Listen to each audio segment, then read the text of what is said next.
За би энэ хоёр зээл хилцэх юм байх гэснийг хэлцэж байгаа юм байна. Би энэ тэр эмнэлгээсээ илүү энэ Монгол улсын гадаад үр зээл гэдэг дээр л санал хэлэх гэж ирсэн. Хоёрдугаарт нь үр зээлийг аваад аль зээрийг үр ашигтай зарцуулж байгаа юм бэ гэж.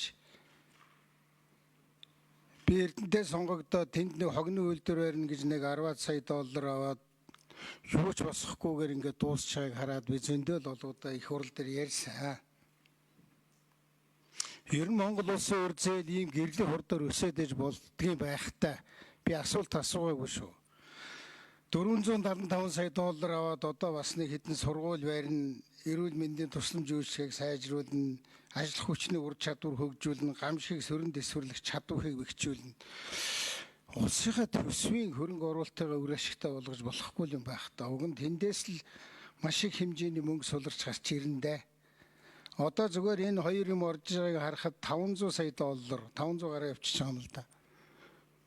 Тэгээ манай улсын төсвийн хөрөнгө оруулалт нь үр ашиг их муутай байд. Тийм учраас би энэнийг бол хойшлуулах ёстой гэж бодож байгаа. Энэ засаг төрмөрнийг учир начраа болоод та нар маань энэ Монгол улсыг хорлсон, ялангуяа энэ гаднаас авж байгаа зээл авахыг бол би дэмждэг. Тэгэхдээ юунд авах уу гэдгээ үр ашигаа сайн бодож авахгүй бол болохгүй боллоо. Хоёр дахь нь болохоор энэ эрүүл мэндийн салбарын асуудал. Одоо Чинбүрэн гишүүн маань ингээд сайд болцсон. Би өмнөх сайд нарт зөндөө хэлсэн. Өнөөдөр Монголд мөнгөний асуудал алгаа, менежментийн асуудал байна. Эрүүл мэндийн салбар чинь. Та бол гарч ирээ тэрний нэг социализм, коммунизмын үеийн нэг онцлогоо өвчин сэргийлэх хүслэг нэг компанид ажиллаж энэ арай биш байна. Энийг бас оновчтой болох ёстой гэж төр зогсоосон шиг харагдсан. Би зөв гэж бодож байгаа. Таны хийж байгаа, эхэлж байгаа тэр нэг менежментийн чиглэлийн хэдэн ажлыг бол би бол хувьд дэмжиж байгаа. Энэ эрүүл мэндийн даатгалыг одоо ингээд идчихэж байгааг нь бол одоо арай хитэж. Тэгээ манай хараа нэг юм эзэнгүй айл боллоо. Бодлогогүй айл боллоо. Аавгүй айл боллоо. Энэ одоо нэг юм сони айл. Толгой молгой байхгүй. Тэгээ тэр сайдрын жиг солигдох юм. Тэгээ тэр доогуур нь эрх мэдэл нь очичаад байна. Хуучин бол тэгсэн шүү дээ. Эрүүл мэндийн салбарын 1 2 3 4 боловсролын салбарын 1 2 3 4 ЭДБ-гээс аваад явсан. Тэр цаанаас зээл өгöd байгаа газрын буруу биш. Өнкөөгүй бидний буруу. Ийм юм нэг бодож ярихгүй мó. Жавхлаа.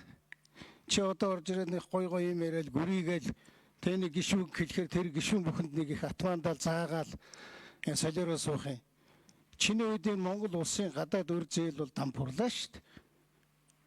Чиний үед ер нь манай Монголын эдийн засаг байх юм байхгүй. Санхүү бол дампуурлаа шүү дээ. Яагаад энэ хардын намын сайд нар ажлаа муу хийгээд энэ бүх юм дуусаад байхад одоо энэ станцын хүртэл дэлбэрээд байхад сайд нар нь яагаад байгаад ит. Яа тийм өөр одоо үзүүлэлтээр нь байлгаад идэв. Ард түмэнд хэрэгтэй юу хийвдгээр байлах хөдөлгөөн ярих юм бол таны эдийн сайд нар бүгд байхгүй байх ёстой шүү. Ийм юм ярьсан дээр байхад би их санаа зовж их харамсаж байгаа. Би одоо сүүлийн санал хэлээч нэмэргүй юм байна гэд харамсдаг л болсон. Та нар бол их сайхан гоё хүний амь аврах гэж байгаа юм чи эмнэлэг бүхний босох ёстой гэж ярьж байна. Уг нь зөв байх. Тэгтээ бас буруу байна.